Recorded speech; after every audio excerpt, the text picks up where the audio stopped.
It's been a rough summer for the garden. Plenty of plants died, but a few survived, and I'm here in my side yard garden. And in today's video, I'm going to do a working tour of this garden and show you which plants survived, which plants died, and then we'll get all of the beds ready for planting. I've got some monsoon planting that I'm going to do, and then also preparing some beds for some cool season crops that I'll plant later on. I'm Angela from Growing in the Garden. My garden is in Mesa, Arizona, in Zone 9B. I love sharing garden inspiration and helpful tips so you can be successful in your garden. This is the side yard garden. It's been pretty neglected this summer. I have a buckwheat crop growing here, and looks like some Ichoy onions that I didn't harvest are sprouting right here. And I could pull each one up and harvest and plant them individually, but for right now I'm just going to leave those here and let them do their thing. Something that did survive, which is a new crop to me, and I'm happy to see that it's so heat tolerant, is this mahogany splendor hibiscus. Really a pretty ornamental plant. Used it in several flower arrangements. You can see how it's starting to put out new growth down here. So that's a good sign that you can cut it back. And then same here with the lemon verbena. I've got some new growth forming at the base of the plant. So I will probably harvest and cut off this tall spindly growth here.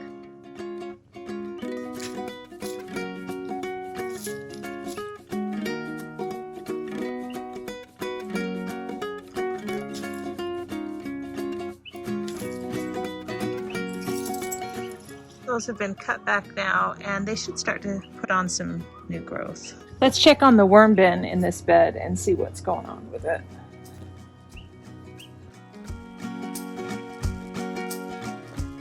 There's a few worms actually in it. Most of the food scraps have broken down, and we've got some good worm castings in here. So even through the heat of the summer, I'm impressed.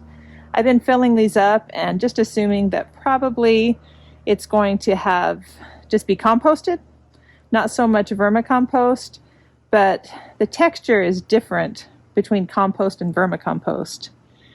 So you can see that nice kind of grainy texture in there. So we've got lots of nice worm castings here. What I'm going to do is actually add some of these worm castings to those herbs that I just cut back to give it a nice little boost of fertilizer. I'll add the worm castings, the rest of them, to this bucket here so they can feed some other plants as we go along. I will go ahead and just put this bucket back in. I'll water in these worm castings now.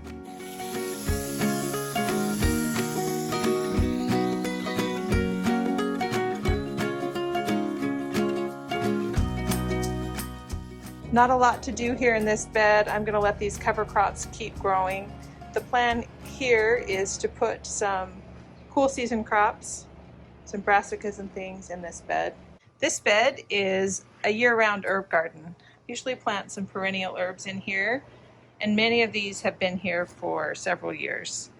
So we're going to give it a little bit of a cleanup today. I don't want to be too aggressive because we still have some hot temperatures coming, but I'm going to pay attention to the plants and kind of see. So looking at the plant, the outside looks fine. You get in and it's just got a lot of that dead undergrowth. But what I'm looking to see is if we've got some new growth down here. And we do. So that's telling me that this plant is getting ready to push out new growth, so it's going to be okay to trim this back. I'm really just looking for where that new growth is starting and then cutting back to that point.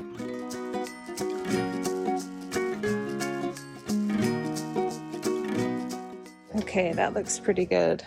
And then we've got our trusty garlic chives that are starting to flower. It seems like a little earlier than normal that they're flowering, but it's been an interesting year. Just like to go underneath and kind of clean them up a little bit.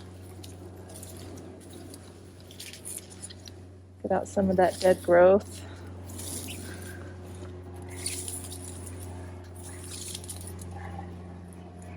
Really easy to see here how they grow. We've got some thyme in here. Thyme is tricky for me. I don't want to kill it, so I'm really just going to leave this thyme alone and maybe wait a little bit before I cut any of that back. Turmeric, still growing, struggling a little bit, some sun damage. It's pretty close to the surface there and it's sprouting. It didn't rot, so that's good. I may put a little bit of soil on top of that and we'll let it continue to sprout here. Some lemon verbena, and it's pushing out new growth, so I'm going to trim this one back. See that new growth right there and there? Cutting that back so it can continue growing. I will definitely save all this lemon verbena. It smells so good. This is one of my favorite additions to herbal tea. Lovage. So it grew through the summer and pretty much died back, but I didn't pull it out. I was interested to see what it did. So a lot of these branches have kind of died off, but now it is pushing up some growth. So I'm interested to see that. We'll just keep an eye on it. A lot of what you do in gardening really is just observation, just looking at what the plants are telling you and what they can tolerate. So I'm really excited to see that this lovage, and we'll keep a close eye on that. The echinacea here, it's its first year, and I really want to make sure that this gets established. So I'm just also going to leave that alone. I may deadhead some of these blooms, but I'm not going to cut it back too much at this point. Really want these roots to grow and get established so that it will come back each year.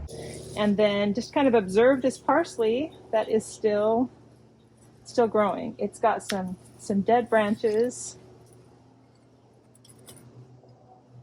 but it's got some growth there. So I'm going to kind of leave that alone too.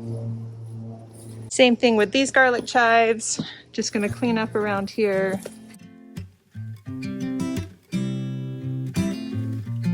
Let's check on this worm bin. Okay, when I'm getting in here, I'm very happy to see this. Lots of worm castings and some worms in here.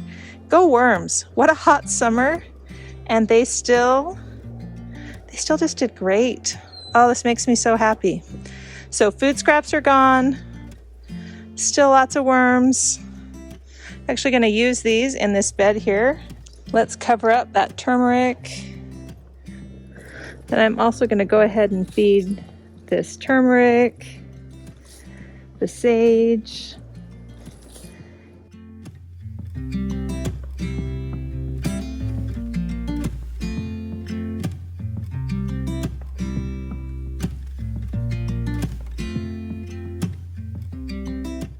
And now I will feed the remainder of the worm castings from this bed's bucket to these plants in here. This bed doesn't look a lot different, but now I know what's going on here. I've trimmed back what needs to be trimmed, and I've given everything some worm castings, so we should start to see even more new growth in this bed. Let's take a look at this bed. So we've got some strawberries that survived, some that didn't, and some basil, a pepper plant, and then these compact butternut squashes that I planted a couple of weeks ago, I think, maybe a week and a half ago. So these are going to be compact butternut squash. I haven't tried this variety before, so I'm hoping that it really is compact. We'll see. So what I'm doing here is just helping this squash kind of find the trellis and kind of twisting it around a little bit, encouraging it to grow up where there's less pest pressure, things like that. Then I can keep a closer eye on the leaves. So I'll come in here and just trim off some of these damaged leaves. It's time to evaluate some of these strawberry plants. I'm frankly amazed that any of them are alive. Okay, so this one has died. That looks pretty dead to me. But because I'm not planting anything in here, I'm just gonna kind of leave it and we'll just see.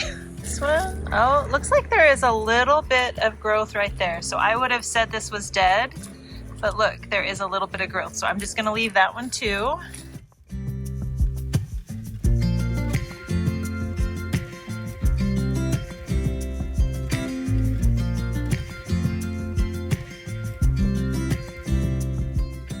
Basil is looking amazing, actually. It had a couple of friends, but those both died. And this pepper plant, you know, it's looking okay. So it's starting to push out new growth as well. So if I wanted to prune this back, I could probably do that. I think think I'm just gonna leave that one as is too. This is a different kind of vermicomposting bucket. I can't just lift the basket out, but it's a little bit bigger, which is nice. So pros and cons, lots of different ways to do this. That what I've learned from vermicomposting for the last couple of years is there's really so many different ways to accomplish the same goal. So it's really just finding what works for you. Get in here. It's always interesting to see what's going on, especially after the summer. Not done much other than just add in some scraps. And this one to me looks like some castings and a mixture of castings and compost. So still lots of good things. You know, these were all food scraps now that have broken down. So it's free compost. I'm going to go ahead and distribute this among the strawberries here. Get a lot of questions about fertilizer, and I do use fertilizer, but for the most part, I find myself mostly using compost and worm castings. So those are my two biggest sources of fertilizer for sure.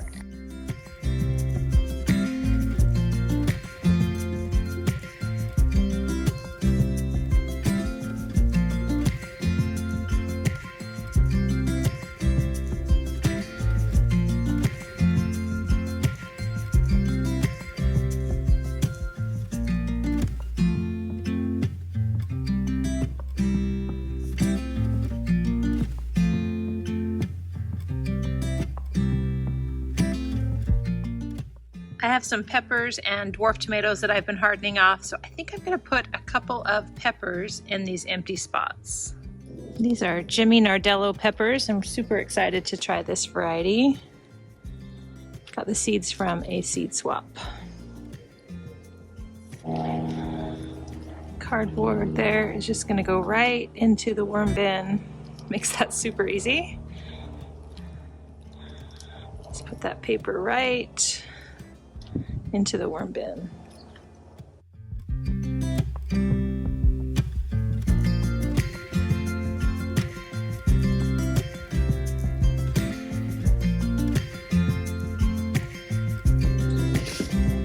I will go ahead and give them some support.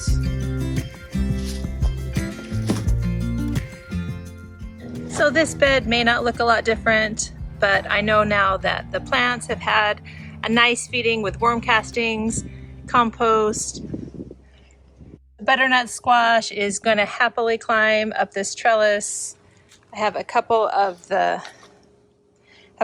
peppers ready to grow as well, and it looks like the strawberries are going to start to take off. Saved the worst or the hardest for last here. So this bed struggled the most, I would say. I think some of these strawberries are dead, and I am going to pull out both of those pepper plants. So I've got most of that wood chip mulch moved out, and in this wagon, I'll put it back on top when I'm done.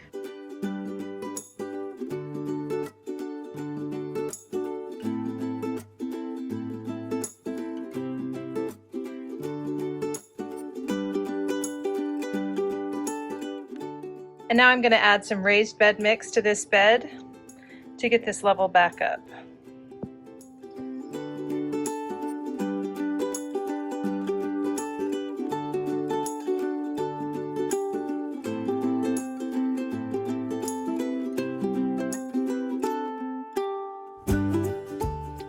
Now I'll add in the remaining worm castings from that first bed. The grid back in place. Make sure I don't bury the crowns of these strawberries for sure.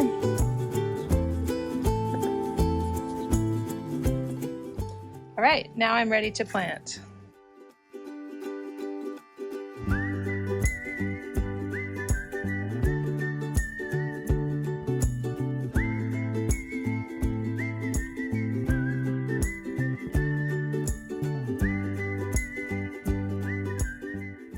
I'll definitely be adding some herbs and flowers into these empty spots to fill it in.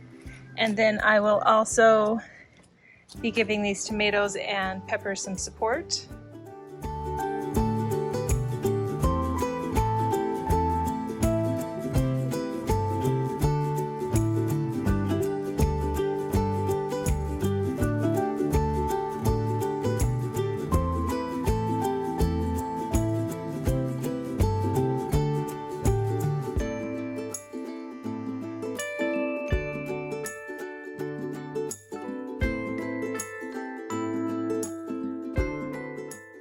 I'll shred some cardboard for the worms. Got the shredded cardboard. I'm gonna fill up the worm bins about a third of the way up with the shredded cardboard.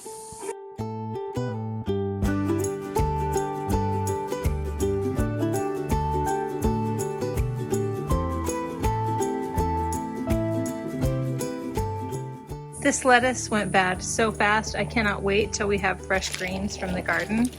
But the upside is I'm going to feed the worms with some of it.